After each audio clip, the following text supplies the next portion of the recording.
வசனம்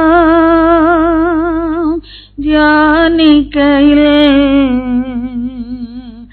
இதயமதில் ஆறுதலே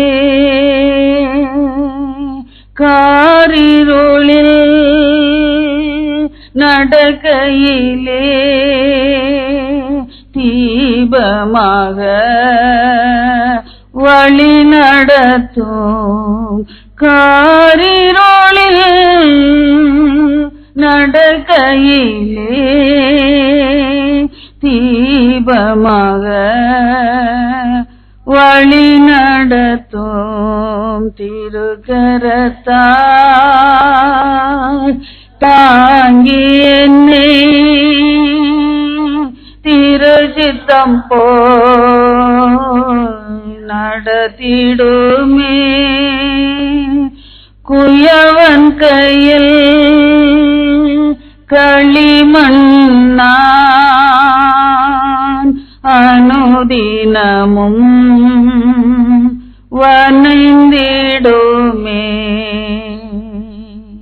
பேசும்படியார் கேட்கிறோம். இயேசு கிறிஸ்துவின் பரிசுத்த நாமத்திலே பிதாவே, ஆமென்.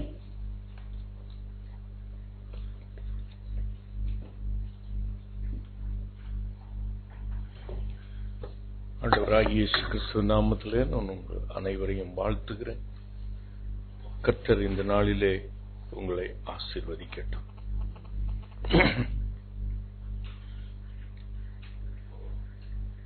ஏற்கனவே நான் உங்களோடு கூட பல காரியங்களை பேசியிருக்கிறேன். அதில் ஒன்று, இந்த வருஷத்திலே வேதத்தை நான் 18 நாட்களிலே வேதத்தை வாசித்து முடித்தேன். அப்பொழுது கர்த்தர் அநேக காரியங்களை காண்பித்தார். ஏற்கனவே சொன்ன அநேக முத்துக்களை கண்டுபிடித்தேன். எத்தனையோ வருஷம் வேதத்தை வாசிக்கிறோம், ஆனால் இந்த தடவை வாசிக்கும் பொழுது அநேக முத்துக்களை நான் கண்டுபிடித்தேன் வேதத்தில்.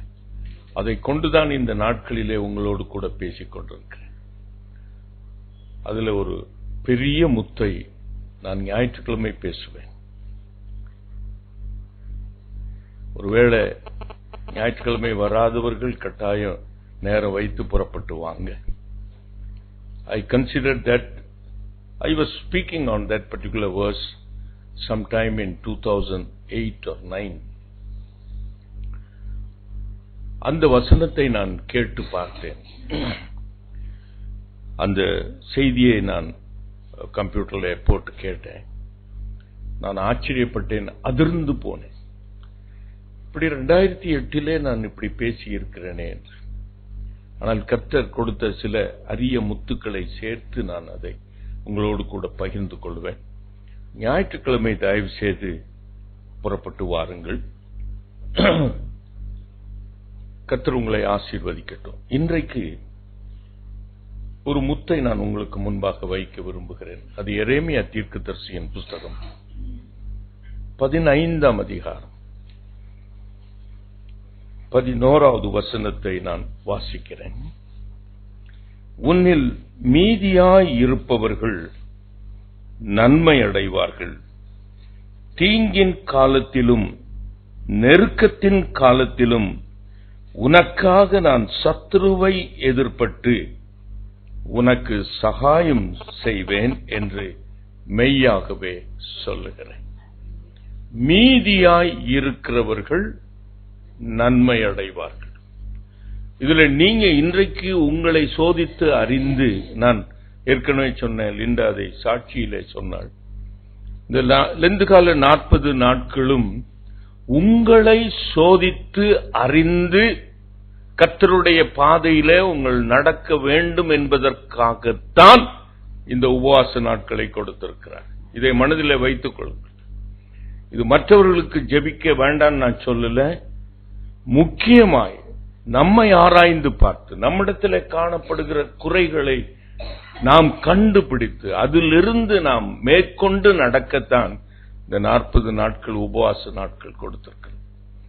அதை நீங்கள் எப்படி எடுத்துக்கொள்ளுகிறீர்களோ தெரியாது. ஆனால் அதில் அந்த பகுதியை தான் நான் இந்த இடத்துல வாசிங்க. எரேமியா 15 நீங்க வீட்டுக்கு சென்று நன்றாய் வாசித்து பாருங்கள். அங்கு கர்த்தர் ஒரு சிறு கூட்ட மக்களை அவர் பார்க்கிறார். நான் அறிந்த இந்த உண்மை, இந்த முத்தை கண்டுபிடித்ததின் அதோடைய பேக்ரவுண்ட். அதுல கர்த்தர் ஒரு கூட்டத்தை பார்க்கிறார். அவர்கள் கர்த்தரை விட்டு பின்வாங்கி போனவர்கள். அவர்களை ஆண்டவர் பார்க்கிறார். நீங்க அந்த அதிகாரத்தை நீங்க வாசித்து பார்த்தீங்கன்னா, பின்வாங்கி போனவர்கள் என்று 6ஆம் வசனத்திலே சொல்லுகிறார். பின்வாங்கி போனவர்கள் என்று ஆண்டவர் சொல்லுகிறார். ஆனால் கர்த்தர் அவர்களை பார்த்து, என் முகத்திற்கு முன்பாக இருக்கிறவர்களை துரத்தி விடு என்று சொல்லுகிறார். நல்லா கவனிக்கணும்.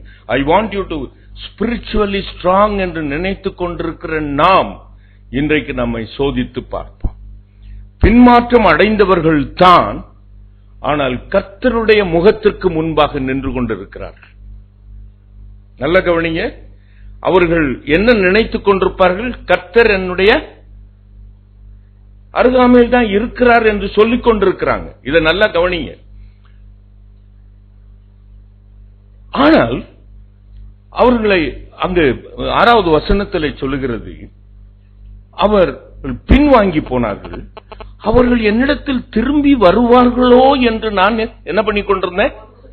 பொறுத்து பொறுத்து இளைத்து போனேன். அப்படி என்றால் அவர்களுக்கு முன்பாக தான் அவங்க நிக்கிறாங்க. ஆனா அவருக்கு, ஆண்டவருக்கு அவர்கள் முதுகை காட்டிக் கொண்டு நிற்கிறார்கள். அவருடைய முகத்தை நோக்கி பார்க்கல. நல்லா கவனிங்க. I want you to very carefully listen to me. அவர்கள் நினைப்பு என்ன? நாங்கள் கர்த்தர் பக்கத்தில் தான் நிக்கிறோம். ஆனால் ஆண்டவர் பின்வாங்கி போனவர்களை கர்த்தர் எப்படி என்ன சொல்லுகிறார்? என்னிடத்தில் திரும்பி என்னுடைய முகத்தை பார். ஆனால் அவர்கள் திரும்பி அவருடைய முகத்தை பார்ப்பதற்கு பதிலாக கர்த்தருக்கு பின்புறத்தை காண்பித்து அவர்கள் தாங்கள் செய்கிற காரியத்தையே அவர்கள் செய்து கொண்டிருக்கிறார்கள்.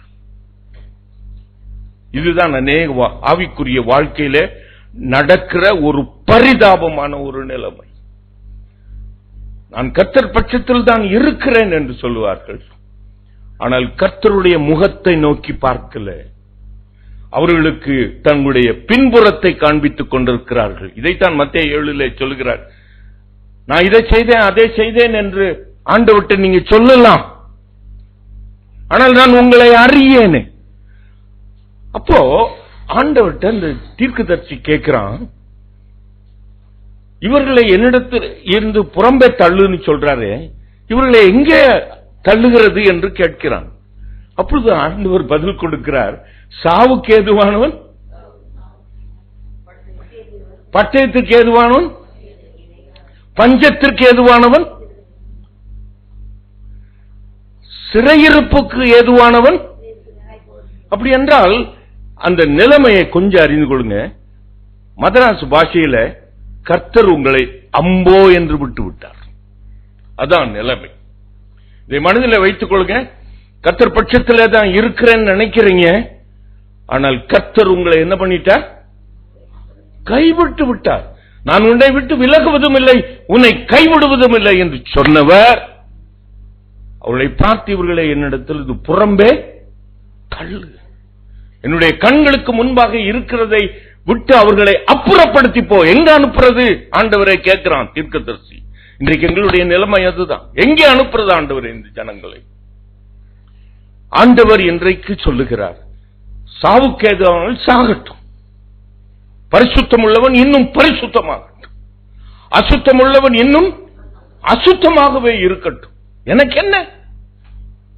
எனக்கு அன்புக்குரியவர்களே, இதை மனதில் வைத்துக் கொள்ளுங்கள் பிரியமானவர்களே. அப்படி ஒரு கும்பல் கர்த்தருக்கு முதுகை காட்டிக்கொண்டு கர்த்தர் அருகாமையிலே நின்று கொண்டிருக்கிறேன் என்று நினைப்பிலே வாழ்ந்து கொண்டிருக்கிறவர்கள், ஆனால் கர்த்தர் புறத்திலே திரும்பி நிற்கிறவர்கள், ஆண்டவர் சொல்கிறார், இந்த ஜனக்கூட்டத்திலே நீங்கள் தான் மீதியானவர்கள். அல்லேலூயா சொல்லுவோமா? இந்த மீதியானவர்கள் நன்மை அடைவார்கள். கரந்தட்டி ஆண்டவருக்கு நன்றி. கர்த்தருடைய சன்னிதானத்திலிருந்து புறம்பே தள்ளப்படுகிற கூட்டத்தில் இருக்கிறீங்களா? அல்லது மீதியானவர்கள் நன்மை அடையத்தக்கதாய் கர்த்தர் ஒரு கூட்டத்தை தெரிந்து வைத்திருக்கிறாரே, அந்த கூட்டத்தில் இருக்கிறீர்களா? இதை நன்றாக யோசித்து பாருங்கள். ஆண்டவர் சொல்லுகிறார், மீதியா இருக்கிற உங்களுக்கு நான் நன்மை செய்தேன், தீங்கின் காலத்திலும் நெருக்கத்தின் காலத்திலும் நான் உங்களுக்கு சகாயம் செய்வேன். அல்லேலூயா சொல்லுவோமா? அல்லேலூயா, அல்லேலூயா. எனக்கு அன்புக்குரியவர்களே, கர்த்தரிடத்தில் திரும்பினவர்களுக்கு ஆக்கினை அல்ல, கிடையாது.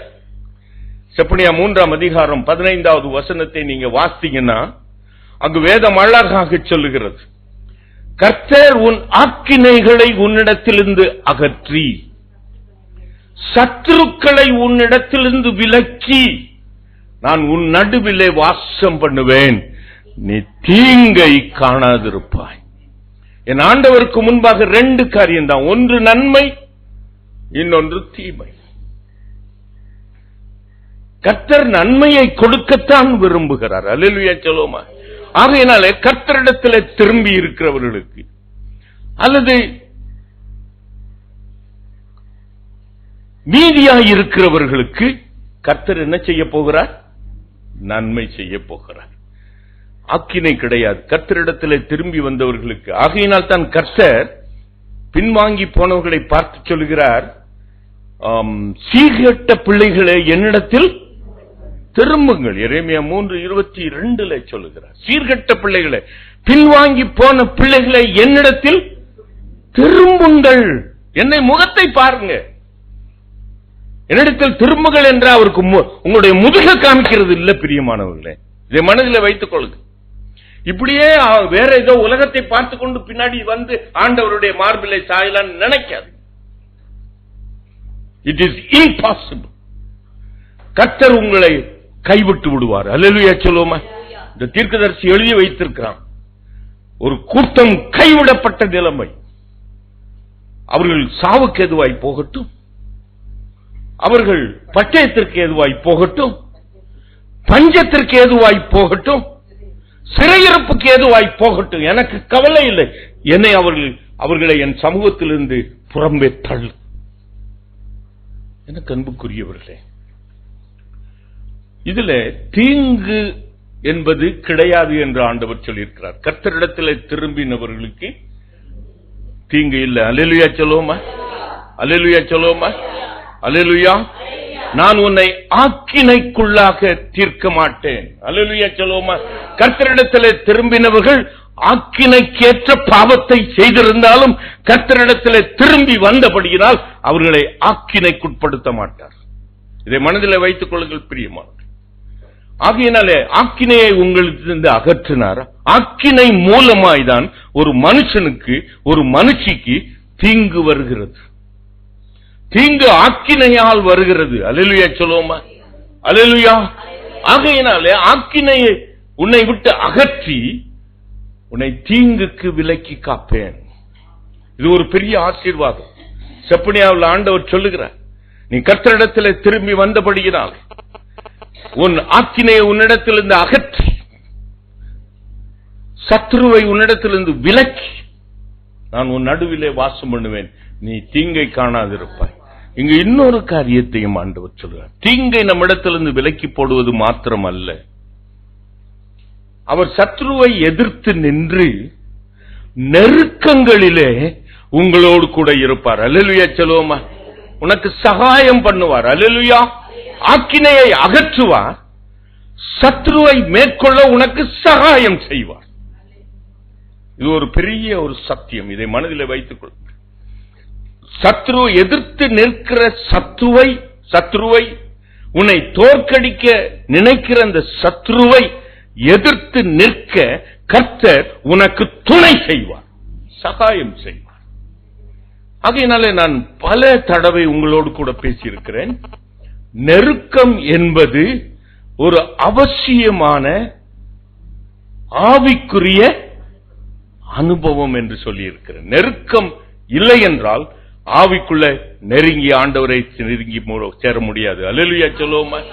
அது ஒரு ஆகையினால் தான் தாவீது சொல்லுகிறான், ஆண்டவரே, என்னை முற்பக்கத்திலும் பிற்பக்கத்திலும் நீர் என்னை நெருக்கி உம்முடைய கரத்தை என் மீது வைக்கிறீர். நான் பிழைக்கும்படி உம்முடைய கரத்தின் நிழலிலே நான் வாழ்ந்து சுகமாய் இருக்கும்படி என்னை நெருக்குகிறீர். தீர்க்கதரிசி ஆகையினால் தான் சொல்கிறான், நாம் நெருக்கப்படும் பொழுது என் ஆண்டவரும் என்னோடு கூட சேர்ந்து நெருக்கப்படுகிறாராம். அல்லேலூயா சொல்லுவோமா? நாம் கர்த்தருடைய முகமுகமாய் நின்று கொண்டிருக்கும் பொழுது, நாம் நெருக்கப்படும் பொழுது கர்த்தர் என்னுடைய நெருக்கத்தை தானே ஏற்றுக்கொள்கிறார். அல்லேலூயா சொல்லுவோமா? அல்லேலூயா, அல்லேலூயா. இதுதான் சத்தியம் பிரியமானவர்களே. இதை நீங்கள் அனுபவித்தாதான் தெரியும். நெருக்கம் வரும், போராட்டம் வரும், பிரச்சனை வரும், பாடுகள் வரும், நோய்கள் வரும்.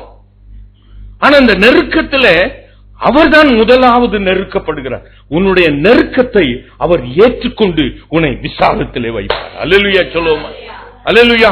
இதை அனுபவிப்பவர்களுக்குத்தான் தெரியும். இல்லை என்றால் நீங்கள் நெருக்கம், பாடு, பிரச்சனைன்னு சொல்லிக்கிட்டே அலைவீங்க. இந்த இடத்துக்கு வருவீங்க, இன்னொரு இடத்துக்கு போவீங்க, இன்னொரு இடத்துக்கு போவீங்க, இன்னொரு இடத்துக்கு போவீங்க. அந்த நெருக்கம் உங்களை விட்டு போகாது.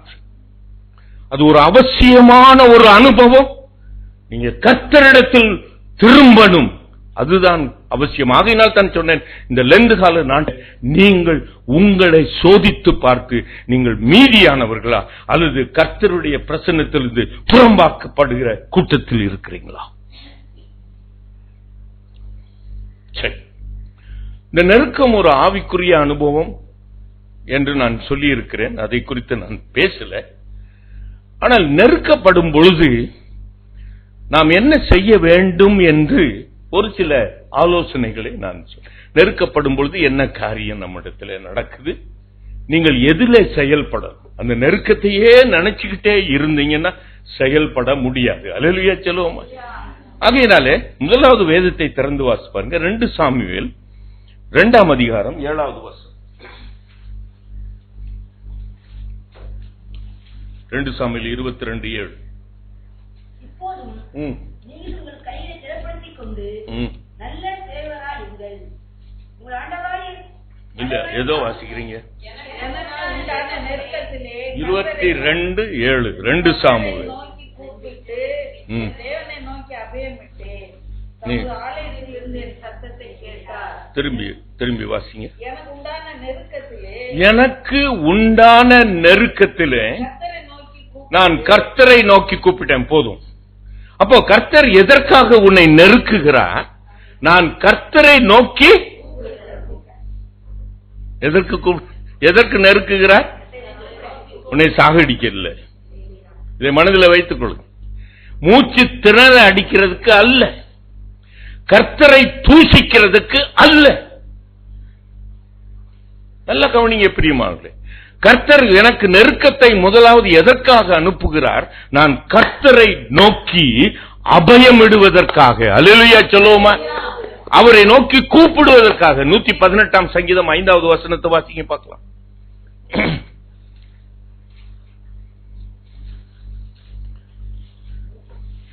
இதெல்லாம் பாராம தெரியணுமே உங்களுக்கு. நெருக்கத்திலே கர்த்தரை நோக்கி கூப்பிட்டேன், அவர் என்னை கேட்டருளி என் விசால. அவர் முகத்துக்கு பார்த்து கொண்டுதான் நிக்கிறோம். நல்ல கவனிங்க.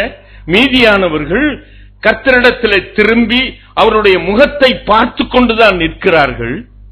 ஆனால் சத்ரு வந்து அவர்களை நெருக்கும் பொழுது அவன் கூக்குரல் இட வேண்டி இருக்கிறது. அல்லேலூயா சொல்லுவோமா?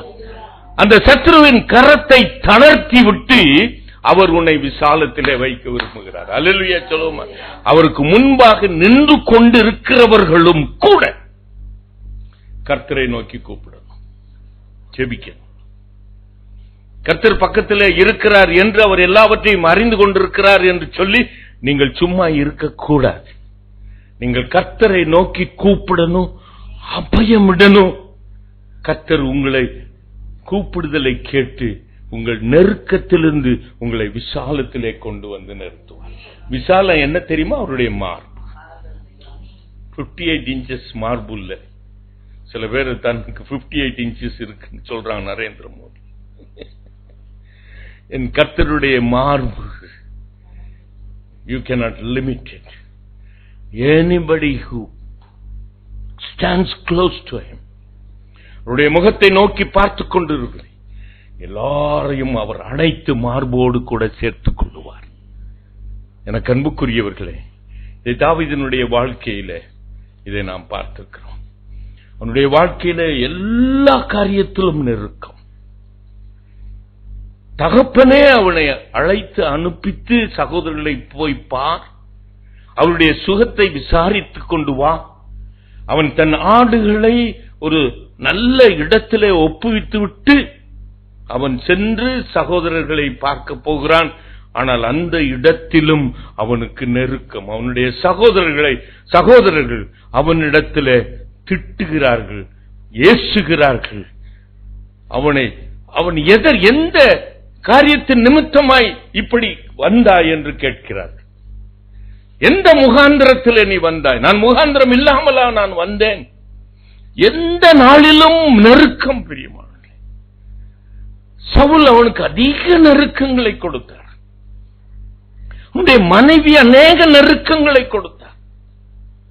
அவனுடைய நண்பர்கள் அநேக நெருக்கங்களை கொடுத்தார்கள். நல்ல கவனி, எல்லா இடத்திலும் எந்த பக்கத்திலும் இருந்து அவனுக்கு என்ன வந்துச்சு? நெருக்கம் வந்துச்சு. அந்த நெருக்கத்தின் வழியாய்த்தான் கர்த்தர் அவனை ராஜாவாக மாற்றும் வழியை திறந்து கொடுக்கிறார். அல்லேலூயா சொல்லுமா? அல்லேலூயா, அல்லேலூயா, அல்லேலூயா, அல்லேலூயா. சந்தோஷம், மகிழ்ச்சி, விடுதலை, இவைகள் எல்லாவற்றிற்கும் நீங்கள் இடுக்கமான வாசல் வழியாகத்தான் போகணும். விசாலமான வாசல் வழியாய் போனால் சந்தோஷம் கிடைக்காது. பிரியமான, ஆகையினால் தான் கர்த்தர் சொல்கிறார், இடுக்கமான வாசல் வழியாக பிரவேசிக்கணும். ஆனால் இந்த நாட்களில் ஒரு பயலுக்கு ஒரு பொம்பளைக்கும் இடுக்கமான வாசல் வழியாய் போக இஷ்டம் இல்லை. சத்தியமா 35 வருஷம் ஊழியத்தில் இருந்து அங்கலாய்த்து நான் இந்த வார்த்தைகளை பேசுகிறேன். யாருக்கும் இடுக்கமான வாசல் வழியாய் சென்று கர்த்தருடைய சந்தோஷத்தை பெற்றுக்கொள்ள விருப்பம் இல்லை. ஆனால் கர்த்தருடைய வழி அதுதான். வேறு வழி இல்லைன்னா நான் தான் முதல்ல உங்களுக்கு பிரசங்கிப்பேன். வேறு வழியை நான் வேதத்தில் கண்டுபிடித்திருந்தால் முதலாவது அந்த வழியை நான் உங்களுக்கு சொல்லிக் கொடுத்திருப்பேன். வழி இல்லை, நான் தான் வழி, நான் தான் சத்தியம், நான் தான் ஜீவன். அவர்தான் வழி. அவருடைய வழி இடுக்கமான வாசல். உண்மையா ஒத்துக்கிறீங்களா இல்லையா? அப்புறம் ஏன் திறந்த வாசல் நினைக்கிறீங்க? பெரிய வாசல் வழியா போகணும்னு பாக்குறீங்க. நீங்க இடுக்கமான வாசல்ல இப்படி கொஞ்சம் கஷ்டப்பட்டு உள்ள நுழைஞ்சிருங்க, உங்களுக்கு விசாலமான பாதை. கரந்தட்டி ஆண்டவருக்கு நன்றி. You have to go through that narrow gate. அதுல யாருக்கும் விதிவிலக்கு அல்ல. ஊழியக்காரனுக்கும் சரி, ஊழியக்காரிக்கும் சரி, ஜெபிக்கிறவனுக்கும் சரி, ஜெபிக்காதவனுக்கும் சரி, விசுவாசிக்கும் சரி, அவிசுவாசிக்கும் சரி, எல்லாத்துக்கும் ஒரு வழிதான். அல்லேலூயா சொல்லுமா? எங்களுக்கு வேறு வழி அல்ல. பிரியமானவர்களே, கர்த்தர் தாவீதை நெருக்கி அவனோடு தானும் நெருக்கப்பட்டு அவனை உயிருக்குயிராய் நேசித்தான். யோனத்தான் அவன் உயிர் தான் என் உயிர் என்று சொன்னான். அவ்வளவு அதிகமாய் நேசித்தான். ஆனா தகப்பன் அந்த தாவீதை கொலை செய்ய நினைத்த பொழுது தாவீதை கொலை செய்ய நினைக்க மாட்டார் என்று அவன் கருத்து வைத்திருந்தான். ஆனால் அதை கண்டுபிடித்து சவுல் அவனை எப்படியும் கொன்று விடுவான் என்று அவன் ஒரு தீர்மானம் பண்ணி தாவீதிடத்தில் வந்து சொல்ல வருகிறான். தகப்பன் உன்னை கொன்று போடுவான் என்று நான் நிச்சயமாய் அறிந்து கொண்டிருக்கிறேன். ஆகையினால் இந்த இடத்தை விட்டு நீ போய்விடு என்று சொல்லுகிறான். வேதத்தை நீங்க வாசிங்கன்னா அவன் காட்டுக்குள்ளே வனாந்திரத்துக்குள்ளே போகிறான். அவனுக்கு உயிருக்கு உயிராய் இருந்த சிநேகிதன் அவனோடு கூட செல்லல. எல்லா விதத்திலும் நெருக்கம். அந்த நெருக்கத்தின் பாதையிலே தான் கர்த்தருடைய சந்தோஷம். இது அநேகருக்கு பல ஆண்டுகளுக்கு முன்பாக கற்றுக் கொடுத்திருக்கிறேன். ஆனால் இன்னும் அவர்கள் நெருக்கத்தின் பாதையின் வழியாக போக மறுக்கிறார்கள். சந்தோஷத்தை இன்னும் கண்டுபிடிக்கல. மிகுந்த பாரத்தோடு கூட இதை நான் பேசுகிறேன். ஏனென்றால் அவங்களுக்கு என்ன, எல்லாமே ஒரு திறந்த வாசலாக இருக்கணும் என்று நினைத்து கர்த்தரை நான் நம்பினேன் என்றால் எனக்கு எல்லாமே திறந்த வாசல். திறந்த வாசல் தான். அந்த திறந்த வாசலுக்கு போகிறதுக்கு நெருக்கமான வாசல் வழியாய்த்தான் போகணும். இதை மனதிலே வைத்துக் கொள்ளுங்கள் பிரியமான. இரண்டாவது, நெருக்கம் நம்மை பின்மாற்ற வழியில் இருந்து நம்மை பரிசுத்தமான ஒரு வழிக்கு திருப்பிவிடும். இது நெருக்கப்படலை என்றால் நான் பின்மாற்ற வழியிலேயே போய்கொண்டிருப்பேன். ஆனால் பின்மாற்ற வழியிலே நான் போகும் பொழுது கர்த்தர் என்னை நெருக்குவார். அல்லேலூயா சொல்லுவோமா? மூச்சு திணற அடிப்பார். அல்லேலூயா சொல்லுவோமா? அல்லேலூயா சொல்லுவோமா? நீதிமானை நெருக்கும் பொழுது அவனை மூச்சு திணற அடிக்க மாட்டாரு. ஆனா பின்மாற்றம் படுகிறவனை அவர் நெருக்கும் பொழுது அவன் மூச்சு திணறும். அப்பொழுது அவன் பரிசுத்த பாதையை அவன் தெரிந்து கொள்வான். அல்லேலூயா சொல்லுவோமா? இது நன்றாய் நீங்கள் புரிந்து கொள்ளணும். நீதிமானும் நெருக்கப்படுகிறான். நீதிமானுக்கும் அநேக பிரச்சனைகள், அநேக உபத்திரவங்கள். ஆனால் எல்லா உபத்திரவங்களிலும் பாடுகளிலும் கர்த்தர் அவனோடு கூட இருந்து அவனை விடுவிப்பார். ஆனால் கர்த்தரை விட்டு விலகி போகிறவர்களுக்கோ நெருக்கம் வரும் பொழுது அவர்கள் மூச்சு திணறி வேறு வழி இல்லாமல் கர்த்தருடைய பாதைக்கு வருவாங்க. கரந்தட்டி ஆண்டவருக்கு எந்த வழியை நீங்க விரும்புறீங்க? எந்த வழியில சென்றாலும் நெருக்கம் நெருக்கம் தான். அல்லேலூயா சொல்லுவோம். யோனா ஆண்டவர் நினிவேக்கு போக சொல்றார். நீங்க 2ஆம் அதிகாரம் 2வது வசனத்தையும் 7வது வசனத்தையும் நீங்க வாசித்து பாருங்க. அந்த கதை எல்லாத்துக்கும் தெரிந்த கதைகளை தான் உங்கள்கிட்ட சொல்றேன். நான் தெரியாத சத்தியத்தை உங்களுக்கு சொல்லுங்க. நினிவேக்கு போக சொல்றார். அவன் தர்ஷீசுக்கு டிக்கெட் வாங்கிட்டு அவன் கப்பலிலே செல்லுகிறான்.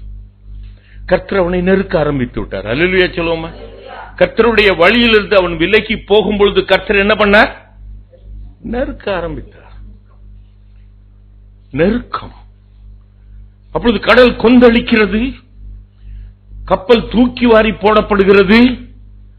மாலுமிகள் எல்லாம் பயந்து நடுங்குறாங்க. கப்பல்ல இருக்கிற எல்லா பாரத்தையும் எடுத்து கப்பல்ல கடலுக்குள்ள தூக்கி போட்டாங்க. அப்படியும் கப்பல் தத்தளித்துக் கொண்டிருக்கிறது.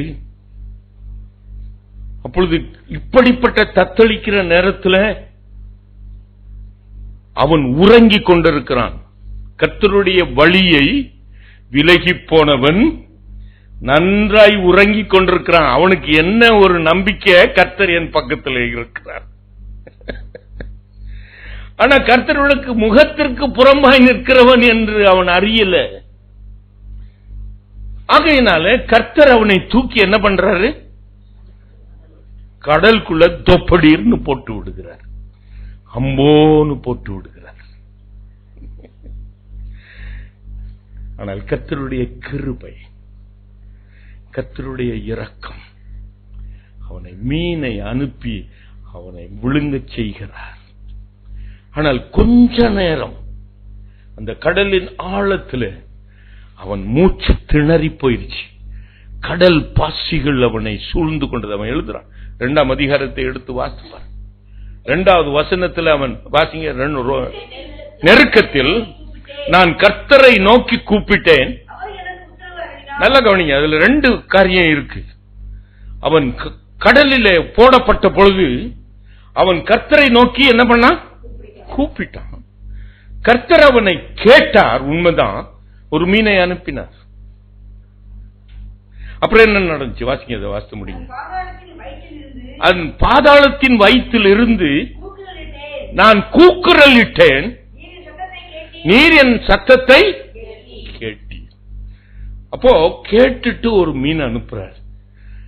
மீன் வயிற்றுக்குள்ள இருக்கும் பொழுது அவனால் என்ன பண்ண முடியல? கூக்குரலிட முடியல. நான் ஏற்கனவே இதை டிராமாட்டிக்கா சொல்லியிருக்கேன். அவன் வாயை திறந்து கூப்பிட்டு இருந்தா என்ன நடந்திருக்கும்? மீன் வயிற்றுல இருக்கிற ஜூஸ் எல்லாம் வாய்க்குள்ள போயிருக்கும். மீன் வயிற்ற கிழிச்சி குடல்லாம் எடுக்கும் போது படுகிற நாட்டம் அது பூரா அவனுக்குள்ள போயிருக்கும். அதனால 7ஆம் வசனம் சொல்லுகிறது, நான் கர்த்தரை நினைத்தேன். எனக்கு அன்புக்குரியவர்களே, அப்பொழுது கர்த்தர் அவன் மீனுக்கு கட்டளை கொடுக்கிறார். அவனை விசாலத்திலே கொண்டு வந்து அது கரையிலே போடுகிறது. கர்த்தருடைய சித்தத்தை அறிந்து செயல்பட முடிகிறது. அல்லேலூயா சொல்லுவோமா? அப்ப இந்த நெருக்கம் அவசியமா அவசியம் இல்லையா? இல்லன்னா ஆண்டவருடைய சித்தத்தை அறிய முடியாது. பிரியமானவர்களே, எல்லாமே நன்றா இருந்துச்சுன்னா கர்த்தருடைய சித்தத்தை தான் செய்கிறோம் நினைச்சுக்கிட்டே இருப்பீங்க. ஆனா போற வழியில வாண்ட பாதாளத்துக்கு போயிடுவீங்க. அதனால அப்பப்போ கர்த்தர் உங்களை என்ன பண்றாரு? He puts a check. He puts a check. அது வேணுமா வேண்டாமா சொல்லணும். இப்ப எல்லாரும் சொல்லணும், வேணுமா வேண்டாமா? வேணுமா வேண்டுமா? வேணுமா வேண்டாமா? வேணுமா வேணுமா? அப்புறம் ஏன் கதறீங்க? அப்புறம் நெருக்கம் வரும்போது ஏன் கதறீங்க? ஆண்டவரை பார்த்து கூப்பிடுங்க. அல்லேலூயா சொல்லுவோமா? அல்லேலூயா. கணவன்கிட்ட போய் கூக்குரல் இடாதீங்க. உன்னாலதான் இந்த பிரச்சனை. நீ கார் வாங்கியிருந்தா அவன் செயினை புடுங்கிருப்பானா?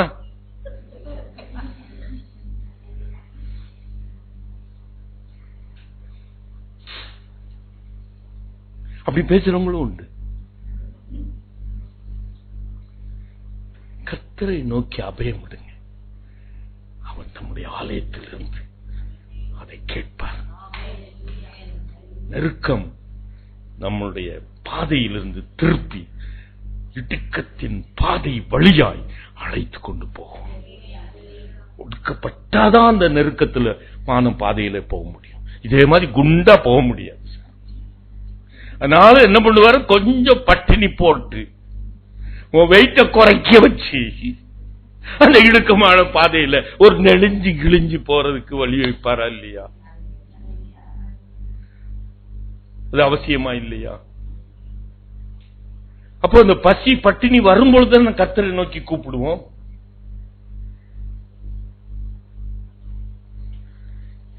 நெருக்கம்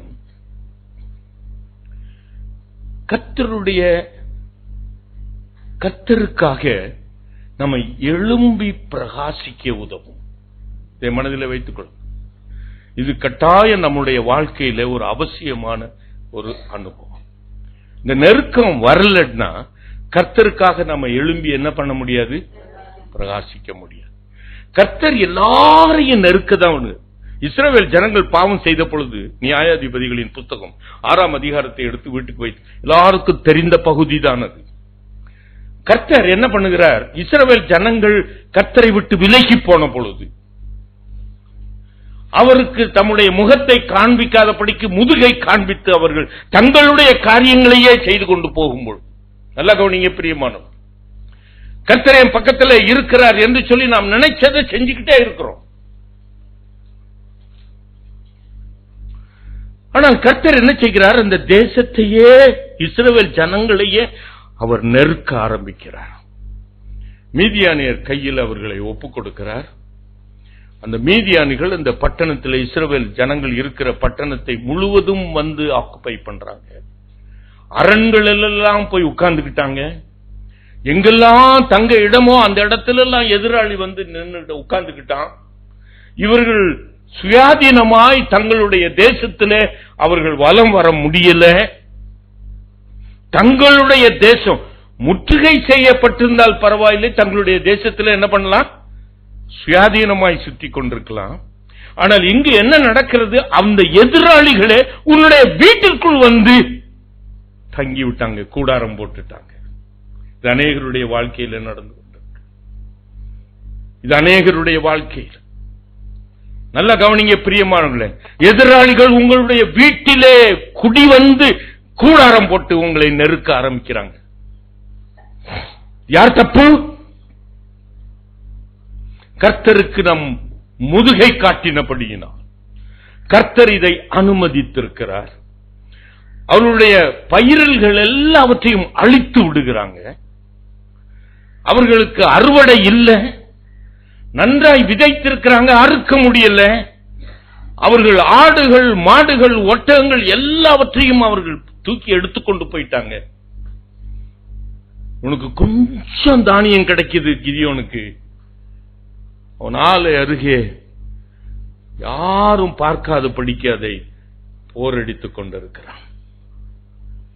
அவன் உள்ளத்திலே ஒரு பெரிய ஒரு காரியம், நெருக்கம்.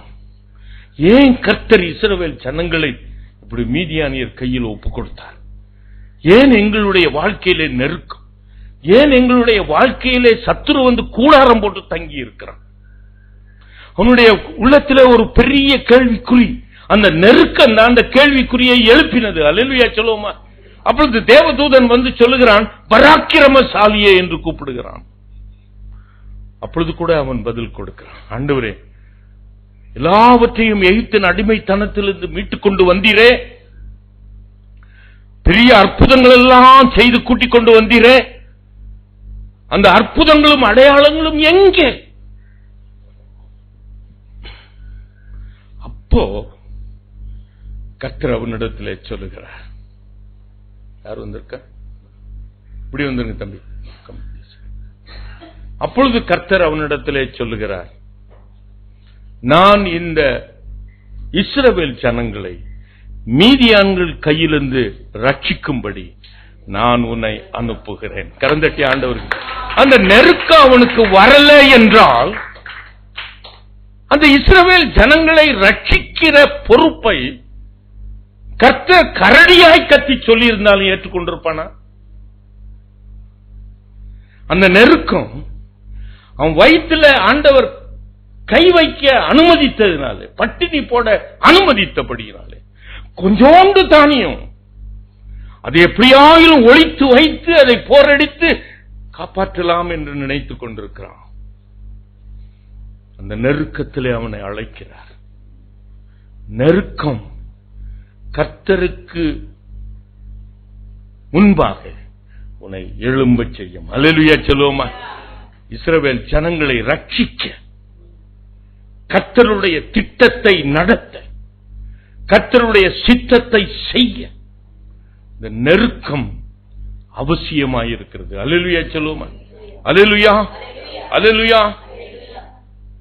நான் நெருக்கத்தை குறித்து நான் பேசிக் கொண்டிருக்கிறேன்.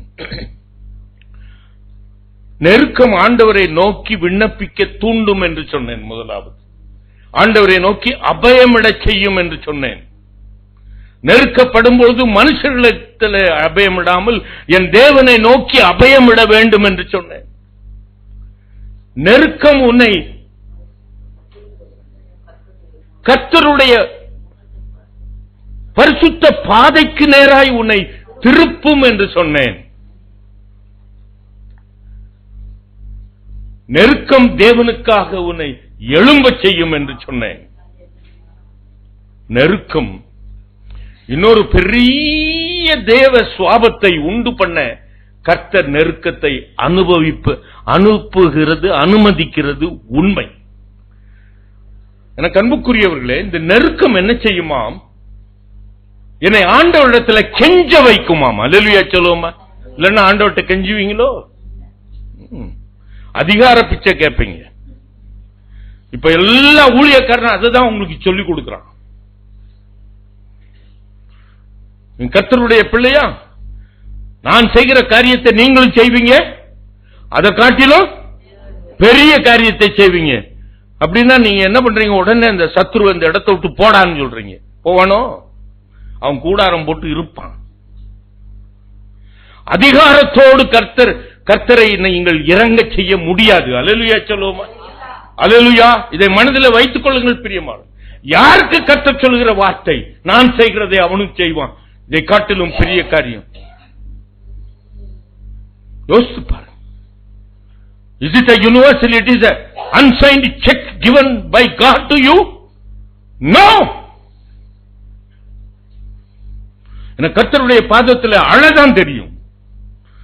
கர்த்தருடைய சமூகத்தில் எனக்கு அதிகாரத்தோடு கேட்க எனக்கு உரிமை கிடையாது. கெஞ்சணும். மனாசே என்கிறவன், நீங்க வேதத்தை திறந்து வாசிப்பாங்க, 2 நாளாகும் 3ஆம் அதிகாரம். அதுக்கு முந்தி அவனுடைய தகப்பன் மனாசேயுடைய தகப்பன் எசேக்கியா என்கிற ராஜா கர்த்தருக்கு பிரியமான காரியங்களையே அவன் செய்து வந்தான். முதலாவது அவன் ராஜாவான உடனே ஆலயத்தை பழுது பார்க்கிறான். தேவர்களுக்கென்று கட்டப்பட்ட பலிபீடங்களை தகர்த்து போடுகிறான். கர்த்தருக்கு பலி செலுத்தும்படி பலிபீடங்களை கட்டுகிறான். கர்த்தரை துதிக்கும்படி வாலிபர்களை எழுப்புகிறான். ஆவிக்குரிய காரியங்களை அநேக காரியத்தை செய்கிறான். ஆனால் அவன் பெற்றெடுத்த மகன் மனாசே எசேக்கியேல் எதையெல்லாம் செய்தானோ அதற்கு ஆப்போசிட்டா செய்து கொண்டிருக்கிறான். கர்த்தருடைய பலிபீடத்தை உடைத்து தேவர்களுக்கு பலியிடுகிற பலிபீடத்தை அவன் கட்டுகிறான். தேவனுடைய ஆலயத்தில் வானத்தின் தேவர்களுக்கு ஆராதனை செய்யும்படி அலோவ் பண்றான். கர்த்தர் அவனை நெருக்க ஆரம்பிக்கிறார். அல்லேலூயா சொல்லுவோம். கர்த்தரை விட்டு பின்வாங்கி போனவனை கர்த்தர் எப்படி நெருக்குகிறார் என்று சொல்ல. நீதிமானை நெருக்குகிறதுல கர்த்தர் உன்னோடு கூட நெருக்கப்படுவார். ஆனால் கர்த்தரை விட்டு விலகினவனை கர்த்தர் நெருக்கும் பொழுது அதை அவனால் தாங்க முடியாது. அசீரியா ராஜா கரத்தில் அவனை ஒப்பு கொடுத்து விடுகிறார். அவன் அசீரியா ராஜா என்ன பண்றான்? அவனை சிறைப்பிடிக்கிறான். முச்செடிகளிலே அவனை சிறைப்பிடிக்கிறான். நான் அந்த காட்சியை நான் கற்பனை செய்து பார்த்தேன். அவன் முச்செடியிலே அவன் ஒளிந்து கொண்டிருந்திருக்க கூடும். அந்த முச்செடிகளோடு கூட அவனை பிடிக்கிறான். அல்லேலூயா சொல்லுவோமா. அந்த முச்செடிகளை சூழ அவனுடைய கால்களை வெண்கல சங்கிலியினால் கட்டுகிறான். முள்ளும் நெருக்குகிறது, சங்கிலியும் நெருக்குகிறது. அவனை பாபிலோன் தேசத்துக்கு இழுத்துக் கொண்டு போகிறாங்க. வேதனையை தாங்க முடியல, மூச்சு விட திணறுகிறான். அவன் கர்த்தருடைய பாதத்திலே கெஞ்சி தன்னை தாழ்த்துகிறான். அப்போ இந்த நெருக்கம் உன்னை தாழ்த்தும்படி செய்யும். நீ என்னைக்கு நீ தாழ்ந்து போகலையோ கர்த்தர் இன்னும் அதிகமான நெருக்கத்தை கொடுப்பார். கர்த்தருடைய பிள்ளைகளுக்கு எல்லாம் கவனிங்க பிரியமான. கர்த்தர் நெருக்கத்தை அனுப்புகிறது உனக்கு தாழ்மையை கொண்டு வரும்படி. நான் சாந்தமும் மனத்தாழ்மையுமாயிருக்கிறேன். என்னிடத்தில் வந்து அதை கற்றுக்கொள்ளுங்கள். எனக்கு அன்புக்குரியவர்களே, நான் ஏற்கனவே சொன்னேன் 2016 முன்பாக அபிஷேகம் அளவுக்கு மீறி ஊற்றப்பட்டது இந்த உலகத்தில். மாம்சமான யாவர் மேலுமே நாவியை ஊற்றுவேன் என்று அளவில்லாமல் அபிஷேகம் ஜனங்களுக்குள்ளே ஊற்றப்பட்டது. ஆமாவா இல்லையா? எல்லா கழுத குதிரையும் அபிஷேகத்தில் நிறைஞ்சிச்சு. ஆனா அந்த அபிஷேகத்தை ஊற்றின கர்த்தருடைய நோக்கம் அந்த அபிஷேகத்தை பெற்றவர்களுடைய வாழ்க்கையிலே இருக்கிறதா? அபிஷேகம் எனக்கு எதற்காக கொடுக்கப்படுகிறது? உன்னதத்தின் பலனால் நான் தரிப்பிக்கப்படும் வரைக்கும். உன்னதத்தின் பலன் என்ன? அது கர்த்தருடைய சுவாபம். அல்லேலூயா சொல்லுமா. அதுதான் ஆவியின் கனி. தாழ்மை, பொறுமை, இச்சையடக்கம், சாந்தம், அதற்குத்தான் அபிஷேகம். ஆனால் அபிஷேகத்தை பெற்றுக்கொண்டும் இன்னும் அந்த பழைய மனுஷி நமக்குள்ள இருந்து கொண்டே இருக்கிறானே. கர்த்தர் மிகவும் வருத்தப்பட்டார். ஆகையினால் தான் டிசம்பர் மாதத்தில் உன்னுடைய பட்டணத்தில் ஒரு பெரிய நெருக்கத்தை அனுமதித்தார். 25 லட்சம் மக்கள் தங்களுடைய பொருள்கள் எல்லாம் இழந்துட்டாங்க. தண்ணீரால் அழிக்க மாட்டேன் என்று வானவில்லை வைத்தவர். ஏன் இந்த தண்ணீரால் சேதம்? எல்லாருடைய உள்ளத்திலும் ஒரு பெரிய கேள்விக்குறி. நீ மனம் திரும்புவதற்கு கர்த்தர் இந்த நெருக்கத்தை அனுமதித்தார். அரசியல்வாதிகள் தாழ்மையை கற்றுக்கொள்ள கர்த்தர் இதை அனுமதித்திருக்கிறார். தாவீது தாழ்மையை கற்றுக்கொண்டான். அவன் செய்த பாவத்திற்கு, தவறுக்கு ஜனங்கள் தண்டிக்கப்பட்ட பொழுது, 70,000 பேர் மரித்த பொழுது அவன் தாவீது நின்று கொண்டு, ஆண்டவரே நான் பாவம் செய்தேன், ஜெயலலிதா முழங்கால் போட்டு கதறி இருக்கணும், நான் இல்ல பாவம் செய்தேன், இந்த ஜனங்கள் ஆடுகள் என்ன செய்தது? ஆளுபவர்களுக்குத்தானா? அதற்காகத்தான் இந்த நெருக்கம் அனுப்பப்பட்டது. ஆனால் அவருடைய தாழ்மை இன்னும் வெளிப்படல. ஆனால் ஆவிக்குரிய மக்களுக்கு அது வெளிப்படணும், அது வெளிப்படும். அப்படி என்றால் தான் குடும்பத்திலே சந்தோஷம் இருக்கும். தாழ்ந்து போக தெரியணும். அல்லேலூயா சொல்லுவோமா? அல்லேலூயா சொல்லுவோமா? அல்லேலூயா. கணவனை பெரிய அதிகாரியா நியமிக்கல. உன் குடும்பத்துக்கு கர்த்தர் கணவனை தலைவனாக வைத்திருக்கிறார். அல்லேலூயா சொல்லுவோமா? இதை நல்ல மனதில் வைத்துக் கொள்ளுங்கள் பிரியமானவர்களே. ஆண்டவருடைய நிலைமையை பாருங்க. அவர் மூவராய் இருக்கிறார். பிதா, குமாரன், பரிசுத்தார். குமாரனும் அந்த பிதாவை போல வல்லமை உடையவர். அல்லேலூயா சொல்லுவோமா? பிதாவே அந்த குமாரனை பார்த்து நீர் என்னுடைய தேவன் என்று சொல்லுகிறார். எபிரேயர் 1:8 வாசிப்பார். பிதாவே குமாரனா இயேசுவை குறித்து அவர் பேசும் பொழுது நீர் என் தேவன். அப்படிப்பட்ட எல்லாரும் ஈக்குவல். ஆனாலும் குமாரன் பிதாவை கேட்காமல் எதாவது செய்வாரா? ஏன் அந்த குடும்பத்தில் இல்ல? தான் தோன்றி தரமாய் செய்து கொண்டே போகிறோமே. For an administrative convenience, God has kept the man at the head of the home.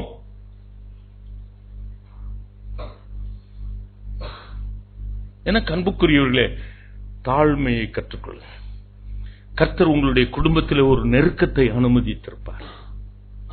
தாழ்ந்து போக கற்றுக்கொள்ளுங்கள். அல்லேலூயா சொல்லுவோமா? அல்லேலூயா சொல்லுவோமா? அல்லேலூயா சொல்லுவோமா? அல்லேலூயா சொல்லுவோமா?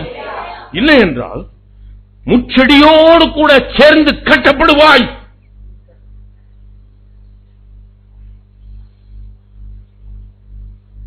ஒய்யோ குய்யோன்னு கத்தி பிரயோஜனம் இல்லை. இதான் கர்த்தருடைய வழி. தாழ்மையை கற்றுக் கொடுக்க கர்த்தர் அலோவ் பண்ணுகிற வழி. மூன்றாவதாக ஒரு காரியத்தை சொல்லிட்டு நான் உங்களுக்காக செபிக்க விரும்புகிறேன். சொன்னேன், நெருக்கம் கர்த்தரை நோக்கி கூப்பிட கர்த்தர் நெருக்கத்தை அனுமதிக்கிறார். நெருக்கம் பின்மாற்ற வழியிலிருந்து விட்டு விலகி பரிசுத்தமான வழியை கண்டுபிடிப்பதற்கென்று கர்த்தர் அனுமதிக்கிறார். நெருக்கம் உன்னையும் என்னையும் தேவனுக்காக எழும்பி பிரகாசிக்க நெருக்கத்தை அனுமதிக்கிறார். நெருக்கம் உனக்கும் எனக்கும் தாழ்மையை கற்றுக்கொள்ள, தாழ்மையோடு கூட மனத்தாழ்மையோடு கூட வாழ கற்றுக் கொடுக்க, என் தேவனிடத்தில் கெஞ்ச வைக்க. மோசே ஆண்டவரிடத்தில் கெஞ்சிதான் பிரார்த்தித்தான். அவன் கை நீட்ட சிவந்த சமுத்திரம் ரெண்டாய் பிளந்தது உண்மைதான்.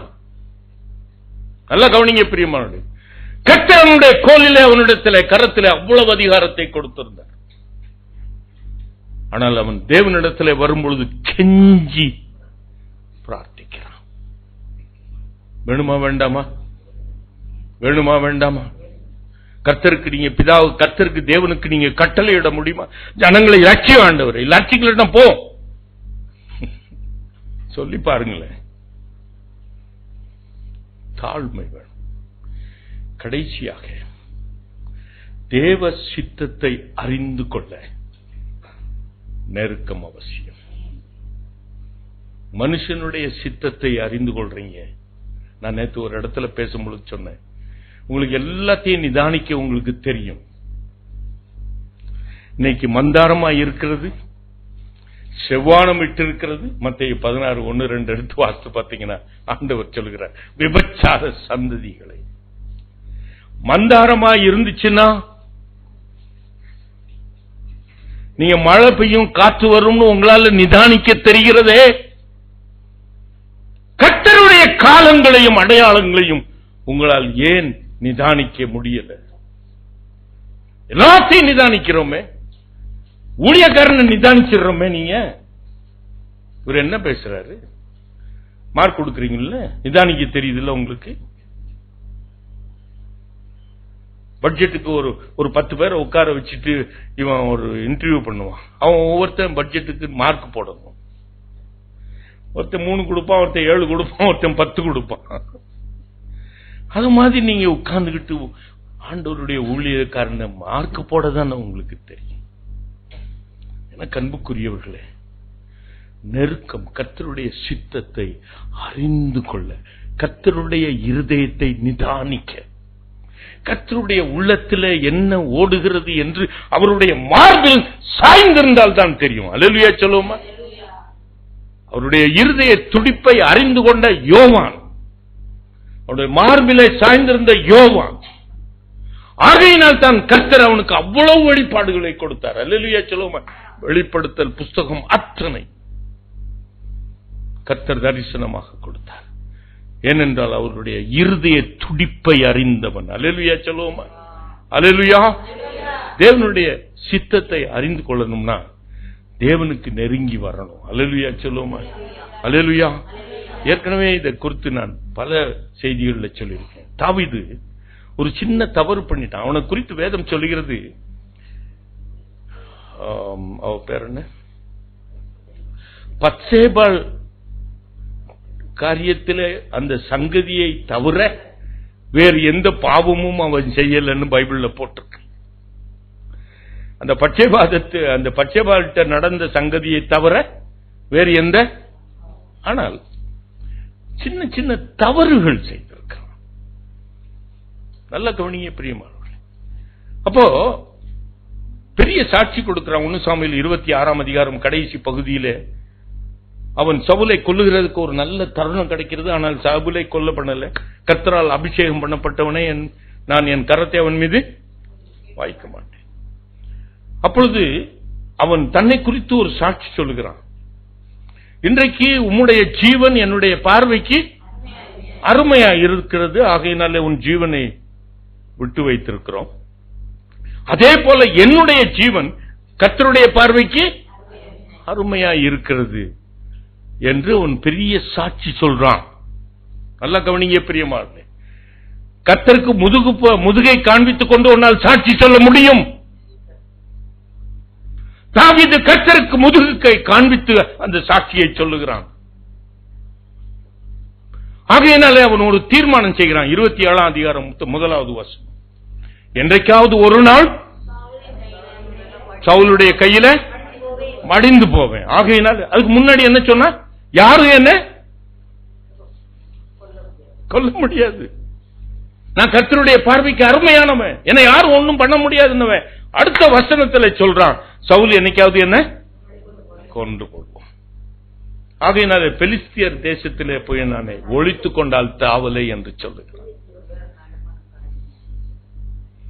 ஒரு சின்ன தவறு, ஒரு சின்ன தவறு.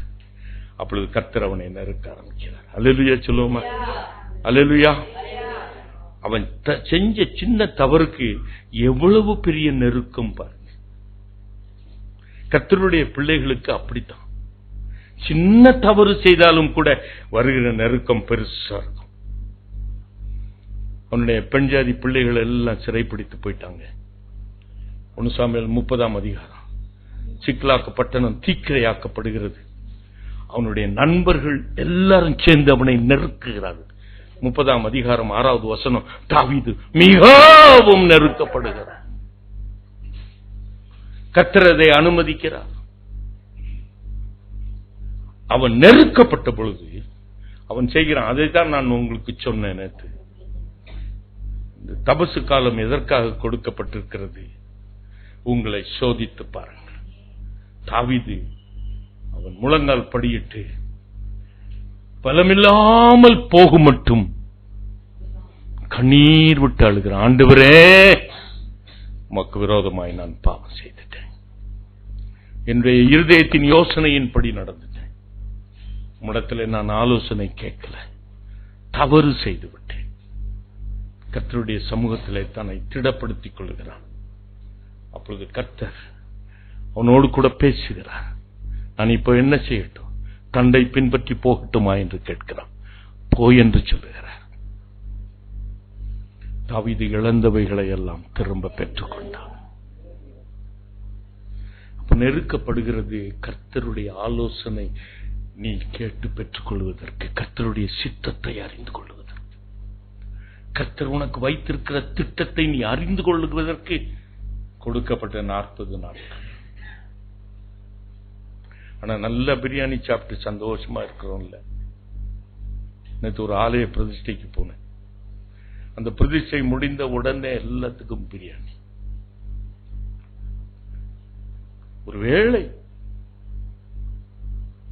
ஒருவேளை அவர்கள் அதை அறியாமல் செய்திருக்கலாம். ஆனால் இந்த 40 நாட்கள் ஒரு பாரம்பரியம் அல்ல, அது எனக்கு கொடுக்கப்பட்ட என்னை நான் சோதித்து பார்க்க, கர்த்தருடைய சமூகத்தில் ருசிகரம் இல்லாத பதார்த்தத்தை எல்லாம் தள்ளிவிட்டு, பரிமள தைலத்தை எல்லாம் பூசாமல், தானியேல் 21 நாட்கள் கர்த்தருடைய சமூகத்தில் காத்திருந்தான். அவன் செபிக்கும் பொழுதே கர்த்தருடைய வசனம் அவனுக்கு வெளிப்பட்டது. எனக்கு மிகவும் பிரியமானவன். You need to deny certain things.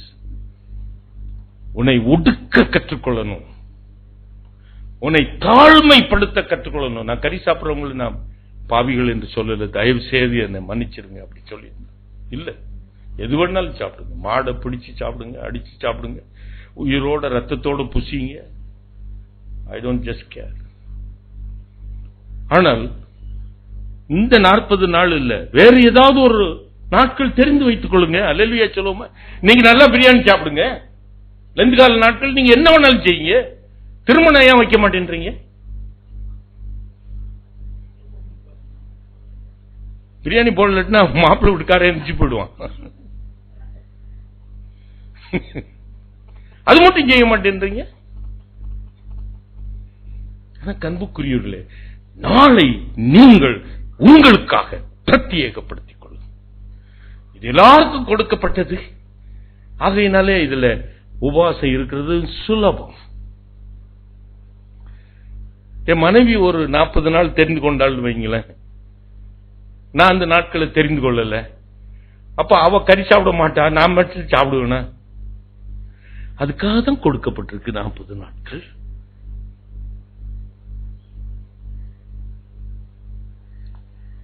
கர்த்தருடைய சித்தம் காய்கறி வாங்குற மாதிரி இல்ல நினைக்கிறீங்க நீங்க. கர்த்தருடைய சித்தத்தை நீங்க விலை கொடுத்து வாங்க முடியாது. சும்மா அப்படி கண்ணை மூடிட்டீங்கன்னா கர்த்தர் வெளிப்படுவார் நினைக்காதீங்க. அது நிறைய புருடா சாமியார்கள்லாம் இருக்கிறாங்க, சொல்லுவாங்க கண்ணை மூடினீங்கன்னா ஆண்டவர் வந்து நிப்பாரு. அதெல்லாம் கண்டு ஏமாறாதீங்க, ஏமாறவே ஏமாறாது. God is not so cheap. God is not so cheap. கர்த்தருடைய சித்தத்தை அறிந்து கொள்ள you should work for it. ஹல்லேலூயா சொல்லுவோம். கர்த்தருடைய ரட்சிப்பை பெற்றுக்கொள்ள நீங்க எதையும் நீங்க முயற்சி செய்ய வேண்டாம், அது கிருபையினால் ரட்சிக்கப்படுகிறீங்க. ஆனா பரிசுத்தம் அடைவதற்கு வேதம் சொல்கிறது you should make efforts to be holy. You should make effort to get the perfect peace from God. அதற்கு நம்ம முயற்சி பண்ணணும். கர்த்தரிடத்தில் பரிபூர்ண ஆசீர்வாதம் எல்லாத்துக்கும் கொடுக்கப்படல. உண்மையுள்ள மனுஷன் எவனோ அவனுக்கு தான் பரிபூர்ணமான ஆசீர்வாதம். இதை மனதில் வைத்துக் கொள்ள. எல்லா கழுத குதிரைக்கு பரிபூர்ண ஆசீர்வாதம் ஆண்டவர் எழுதி வைக்கல. அப்படி எவனாவது உங்களுக்கு பிரசங்கித்தானா நம்பாதீங்க. எந்த பிரசங்கத்தையும் கர்த்தருடைய வார்த்தையை வைத்து நிதானித்து பாருங்க. பரிபூர்ண உண்மையுள்ள மனுஷன்தான் பரிபூர்ண ஆசீர்வாதத்தை பெறுவான். உன் ஆத்மா எப்படி வாழ்கிறதோ அதை போலத்தான் நீ எல்லாவற்றிலும் வாழ்ந்து சுகமாயிருக்கும். உன் ஆத்மா செத்து போயிருந்துச்சுன்னா, உன் ஆத்மா நோய் கொண்டு இருந்துச்சுன்னா எல்லாவற்றிலும் வாழ்ந்து சுகமாய் இருக்க முடியுமோ? அறிந்து கொள்ளுங்கள். நெருக்கப்படும் பொழுது கர்த்தருடைய சித்தத்தை எப்படி நினைவு கூறுகிறீங்க? அவர் நீங்கள் நெருக்கப்படும் பொழுது நீங்க போடுகிற கூப்பாடுல அந்த சத்தத்தை கேட்டு அவர் உனக்கு கொடுத்த வாக்குத்தத்தத்தை நிறைவேற்றுவார். அல்லேலூயா சொல்லுவோமா? இது ஒரு முக்கியமான ஒரு நெருக்க அவசியம். கர்த்தர் எனக்கு ஒரு வாக்குத்தத்தத்தை கொடுத்திருப்பார். நீங்க அத யாத்திராகமம் 2ஆம் அதிகாரம் 23, 25 வாசித்து பாத்தீங்கன்னா தெரியும். கர்த்தர் ஒரு வாக்குத்தத்தத்தை கொடுத்திருக்கிறார். எகிப்து தேசத்திலிருந்து அடிமைகளாய் இருந்த இஸ்ரவேல் ஜனங்களை மீட்டு பாலும் தேனும் ஓடுகிற கானான் தேசத்திற்கு அவர்களை அழைத்துக் கொண்டு போவேன். இது கர்த்தருடைய வாக்குத்தத்தம். ஆபிரகாமுக்கு கர்த்தர் இதை வெளிப்படுத்தி இருந்தார். இது கர்த்தருடைய வாக்குத்தத்தம். ஆனால் அந்த ஜனங்கள், இஸ்ரவேல் ஜனங்கள் நெருக்கப்பட்ட பொழுது, அடிமை தனத்திலே அவர்கள் நெருக்கப்பட்ட பொழுது கர்த்தரை நோக்கி கூக்குரலிடுகிறார், சத்தம் போட்டு அபயம் விடுகிறாங்க. அப்பொழுது கர்த்தர் அவர்களை நினைத்தருளினார். அப்போ நெருக்கப்படுவது அவசியம். நீங்க கூக்குரலிட வேண்டியது அவசியம். 3ஆம் அதிகாரம் 7வது வசனத்தை வாசிங்க. யாத்திராகமம். அப்பொழுது கர்த்தர், அப்போ கர்த்தர் உன்னுடைய நெருக்கத்தை பார்க்கவே பார்க்கிறார். ஆலோட்டுகளின் நிமித்தம் நீங்கள் படுகிற வேதனைகளையும் கூக்குரலையும் நான் கேட்டிருக்கிறேன். வேதனைகளை நான் அறிந்திருக்கிறேன். அல்லேலூயா சொல்லுவோமா? அவரே இறங்கி வந்துட்டார். அல்லேலூயா, அல்லேலூயா, அல்லேலூயா. அப்ப நெருக்கம் அவசியம் தானே. நெருக்கம் இல்லாமலே அவர் வந்து அழைத்துக் கொண்டு போயிருக்கலாம். நெருக்கமும் அவசியமாயிருந்தது. உன்னுடைய கூக்குரலும் அவசியமாயிருக்கிறது. அவர் தம் வாக்குத்தத்தத்தை நினைவு கூறுவார். அவரே இறங்கி வருவார். அல்லேலூயா சொல்லுவோமா? அல்லேலூயா சொல்லுவோமா? அல்லேலூயா. கடைசியாய் ஒரு காரியத்தை சொல்லிட்டு முடிக்கட்டும். 1 நாளாகமம் 4ஆம் அதிகாரம் 9, 10 வசனத்தை வாசித்து பாருங்க. அங்கு நெருக்கத்திலே, துக்கத்திலே, பாவம் அந்த யாபேசுடைய தாய்க்கு என்ன துக்கமோ என்ன நெருக்கமோ தெரியாது.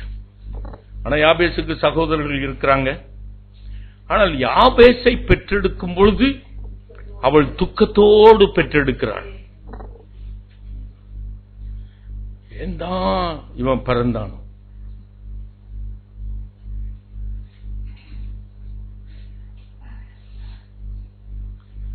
சில வேளைக்கு நினைக்கிறேன், ஏன்தான் இந்த ஆபிரகாம் ஆகாரோடு கூட சேர்ந்து இந்த இஸ்மவேலை பெற்றானோ நினைக்கிறோம் நம்ம. எனக்கு அன்புக்குரியவர்களே, அந்த தாயும் அப்படிதான் நினைச்சார். ஏன்தான் இவனை பெற்றனோ? அவனை வளர்க்கும் பொழுது அவள் துக்கத்தோடு அவனை வளர்த்திருப்பான். ஒவ்வொரு நாளும் அவனுக்கு கொஞ்சம் உணவு கூட ஜாஸ்தி கொடுத்திருக்க மாட்டான்னு நினைக்கிறேன். அப்போ இந்த யாபேஸ் அதெல்லாம் கண்டுக்கல. வளர்ந்த பொழுது ஒரு சின்ன வீடா தான் இருந்திருக்கணும். இந்த சின்ன வீட்டுல குழந்தையா இருக்கும்போது எப்படியோ வளர்ந்துட்டான். இப்ப பெரிய ஆளாகி விட்டான். இந்த சின்ன வீடா தான் வந்து இருக்கு. உன்னால என்ன பண்ண முடியல? 69வது ஆண்டு நான் மெட்ராஸுக்கு வரும்பொழுது என் தாயையும், என்னுடைய அம்மா அப்பா இறந்துட்டாங்க, தாயையும் என்னுடைய சகோதரியும் அழைத்துக் கொண்டு வரும்படி மாம்பலம் தெரு தெருவாய் நான் அலைந்தேன். வீடு கிடைக்கும் என்று. வாடகை வீடு கிடைக்கல. அவர்கள் எல்லாம் சொல்லிட்டாங்க, நாங்கள் பிராமணர்களுக்குத்தான் இந்த இடத்துல வீடு கொடுப்போம் என்று சொல்லிவிட்டார்கள். அலைந்து அலைந்து பார்த்தோம். அப்புறம் ஆதம்பாக்கத்தில் போய் ஒரு வீட்டை வாங்கினோம். அத்தனை பேர்கள் இருக்க முடியாது. ஆனால் தனி வீடு தான். ஆனால் வசதியோடு கூட இருக்க முடியாது. அப்படிப்பட்ட வீட்டிலே இருந்தோம். மூச்சு திணறிச்சு. ஆனால் கர்த்தர் எனக்கு 31 வயதா இருக்கும் பொழுது இந்த வீடை கட்டும்படி எனக்கு விசாலத்தை கர்த்தர் கொடுத்தார். எனக்கு அன்புக்குரியவர்களே, யாபேஸ் சொல்றான், ஆண்டவரே, அவன் ஜெபம் பண்றான், அதை வாசிங்க. தேவரீர் என்னை ஆசீர்வதித்து என் எல்லை, அவன் சின்ன வீட்டுக்குள்ள மூச்சு திணறான். அவன் இப்ப என் எல்லையே ஒருவேளை அவனுடைய சகோதரன் திருமணமாகி பிள்ளைகள் எல்லாம் இருக்கிறாங்க. இவனுக்கு வராண்டா திண்ணையில படுத்துட்டு இருந்திருப்பானா இருக்கும். அவன் ஆண்டவர்கிட்ட சொல்றான், ஆண்டவரே என்னுடைய எல்லையே. அவன் பெரிய ஊழியக்காரன் இல்ல யாபேசு. அவன் லிட்டரலா கேட்கிறான், ஆண்டவரே எனக்கு கொஞ்சம் எல்லைய பெரிதாக்கி கொடுங்க, என்னால மூச்சு திணறுது ஆண்டவர். அப்புறம் உம்முடைய கரம் என்னோடு கூட இருக்கட்டும். ஏன்னா என்னுடைய தாயின் கரம் இருந்துச்சு, ஆனா எனக்கு அது திருப்தி கொடுக்கல. அவள் எப்பொழுதுமே துக்கப்படுத்திக் கொண்டே இருந்தாள், நானும் துக்கப்பட்டுக் கொண்டே இருந்தேன். மாறாக உம்முடைய கரம் இருக்கட்டும். ஒரு தாய் தேற்றுவது போல் என் நேசர் தேற்றுவார். ஒரு தாய் தேற்றுவது போல் என் நேசர் தேற்றுவார்.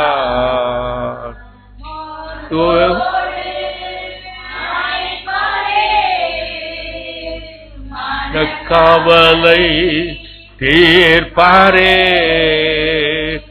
மார்போடே அணைப்பாரே, மனக்கவலை தீர்ப்பாரே.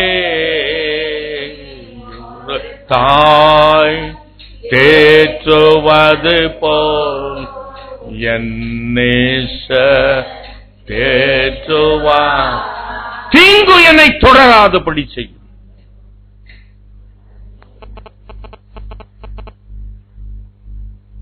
கர்த்தரிடத்தில் கேளுங்க, ஆண்டவரே என் எல்லையை விரிவாக்கும். உங்க வீடு சின்னதா இருக்குமா? மூச்சு திணறிக்கிட்டு இருக்கிறீங்களா? கர்த்தர் உங்களுக்கு ஒரு விசாலமான வீடு.